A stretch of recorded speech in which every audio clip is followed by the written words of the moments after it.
Pour voyager en avion, un éléphant doit être accompagné d'un poulet. Qu'est-ce que c'est que cette histoire ? Les archives papier de l'Indépendant sont des trésors pour qui prend le temps de les consulter. Bonjour, je suis Denis Dupont. Suivez-moi avec le podcast Je vous parle d'un temps. Juin 1955, en première page, un encadré qui fait dans le surréalisme. Si vous voulez expédier par avion à des amis d'Amérique un animal vivant, sachez que pour certains animaux, vous devez prévoir une compagnie. Il est interdit notamment d'expédier un éléphant sans le faire accompagner d'un poulet ou d'une poule pondeuse.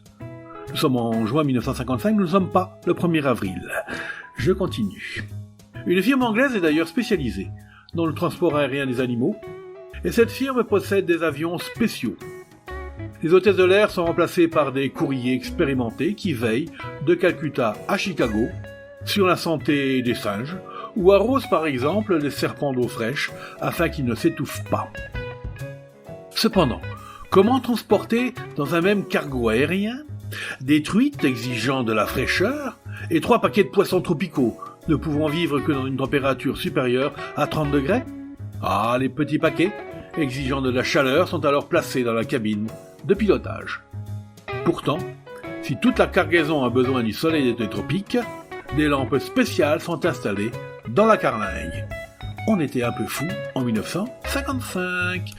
C'était Je vous parle d'un temps, un podcast produit par l'Indépendant et proposé par Denis Dupont à retrouver ici même chaque semaine. Retrouvez cette émission et toutes nos productions sur Radio Indep et en podcast sur l'indépendant.fr, nos réseaux sociaux et votre plateforme de streaming favorite.